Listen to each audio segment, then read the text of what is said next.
on everyone's forehead. Only the devotees can read it. You know, and that's what happens. It does, you know, no matter, everybody wants to be a millionaire, isn't it? But only some people do. Because what's fated is fated, and you cannot change that. But Krishna can. This is another point. So no matter how bad your karma is, Krishna can change that. And no matter how good your karma is, it's going to be changed. But, you know, Krishna can take care of you. Because that's what he promises. Ananyas chintayanto mam ye jana puryupasate tesham nityabhiyuktanam yogakshemam vahamiyaham. If a devotee, someone who has surrendered to Krishna and become dependent on Krishna, this is the thing that really scares us more than anything else, isn't it? When a devotee depends on Krishna, he takes care.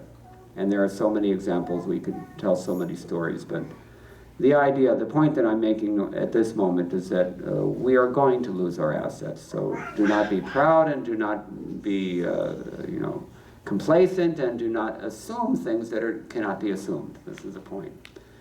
I like to quote this doha, Jabalagatana me tapana vyape tabalagakari hari seva.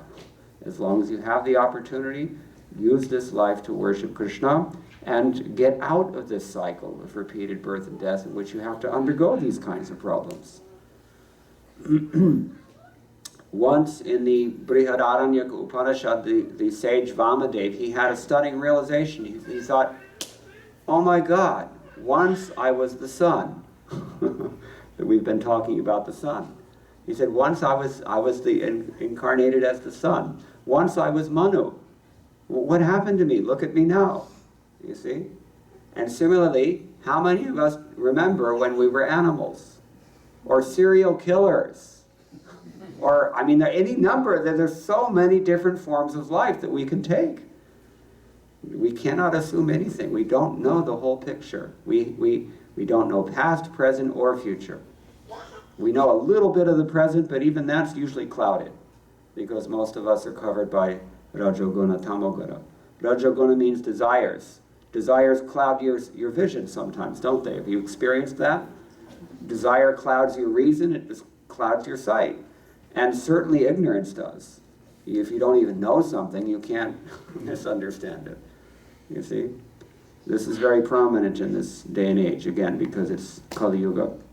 Anyway, so the point here is that, if we take Baladev's quartet here, the conclusion is that Krishna says, I am the only thing that's to be known anyway. I wrote everything that there is to be known, and it's by my grace you can know.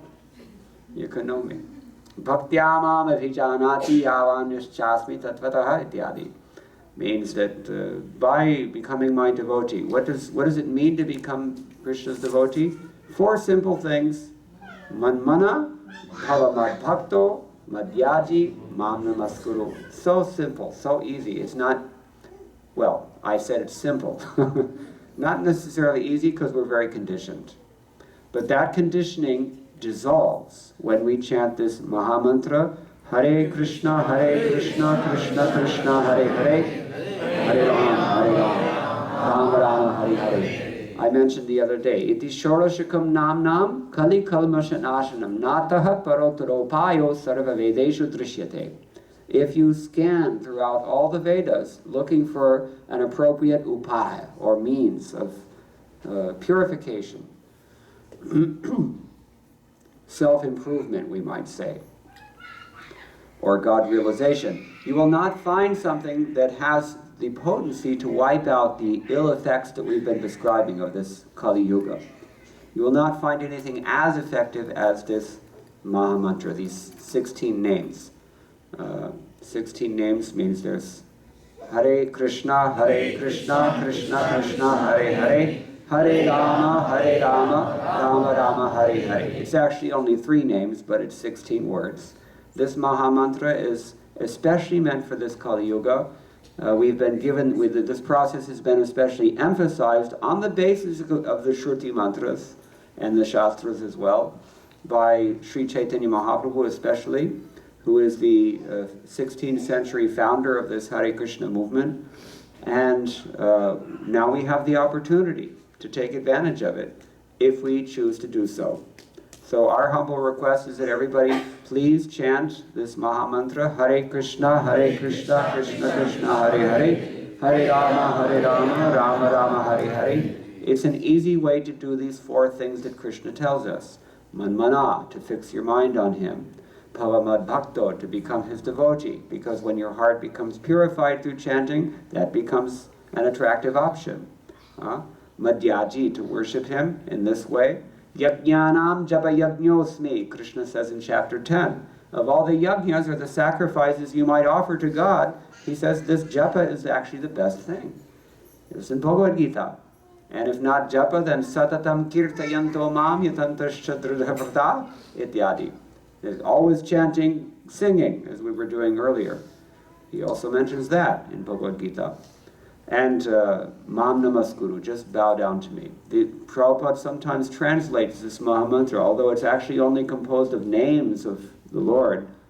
He actually translates the spirit with which we should chant this mantra, which is, my dear Lord, O Krishna, O Radharani, please engage me in your service. That's Mam Namaskuru, you see. So we have an easy way to follow what is actually the purport. The very last, he says in the Bhagavad Gita in chapter 18, Krishna says, this is the supreme secret, and I'm not going to reveal it to you. And then he speaks this verse for the second time. Do you know this? It's in chapter 9, and it's again in chapter 18. That means it's going to be on the Antima Pariksha, final exam. When the teacher writes something twice on the board, you know it's very important, correct? So there's a few things like that Krishna says more than once. I mean, actually he's saying a few very basic things again and again throughout the Bhagavad Gita, but this is what he calls the supreme secret. And we have the way to actually take advantage of that instruction, this Maha Mantra. It's called Sankirtana, especially when we chant all together like this. So, Kaler Dorshanit He Rajan Asti Hi Eko Mahadguna Kirtanar Eva Krishnasya Mukta Bandha Param Vrajet. Just by chanting this Maha Mantra, we can overcome all the ills of the Kali Yuga. Srimad Bhagavatam teaches us. And we not only do we become liberated, but we become transported into spiritual ecstasy. The immense world of spiritual ecstasy. Much more variety and much more facility than in this pale material world, the spiritual world. It's called Tripad Vibhuti, 3/4 of the Lord's creation. This is just a dark, dank, dusty corner in which all the misfits are sent. I mean, that's our unfortunate condition. So, anyway, I'm going to stop here, but if anybody has any questions or comments, we can discuss them. It's a little bit technical, these verses. We're talking about fire and the moon and the sun, you know, how these things are very central to Krishna consciousness. But the point is that we're not independent and we're not free of Krishna at any point. Yeah, please. Maharaj, like the example you just gave about the girl you talked, but that's where most of us, like most of the population is in that condition. But the only thing different was she was a devotee and then she turned into that condition. So what is the ramification? Like how do you bring back them? How do you, and that's going to be true for everybody who is suffering right now. Not even Krishna conscious, but. Okay.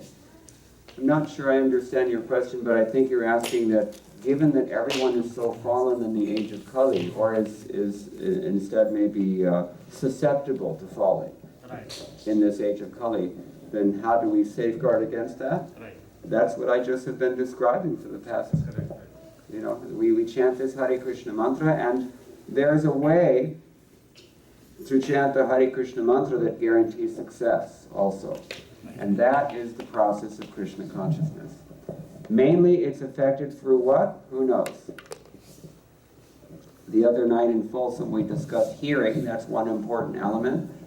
But how do we hear? In good association we hear.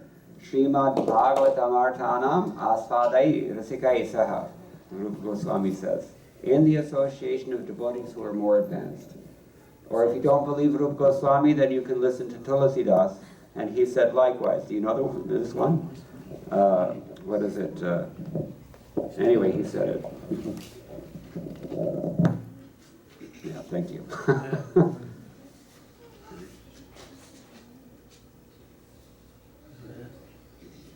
Okay? Can I ask? Yeah. I was asking Prabhuji, this Chandra, Prabhupada said that the moon is not the Chandra lok where the Som comes from, right? The moon we see, is it different from where the actual origin of this Som is? No, it's not. That's a good question. And this is, sometimes we use this analogy to explain the different manifestations of Godhead. There is the moonshine, which is the source of our soma, the nourishment. I mean, it nourishes our ojas and thereby sustains our lives in these material bodies, the moonshine. But that moonshine is emanating from the moon planet that we can also locate in the sky. And within that moon planet, there's a presiding deity of the moon named Chandra, who is also in charge of that station for some long, but still temporary amount of time, based on his karma. You know, all the devotees, they're actually not individuals so much as they are posts.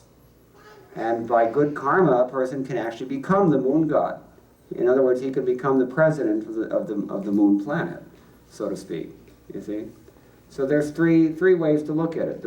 Soma is the divinity, or the devata who's in charge of that, and ultimately everything that emanates from the moon is ultimately coming from him. So in that sense, you can say the demigod is all-pervading by his energy.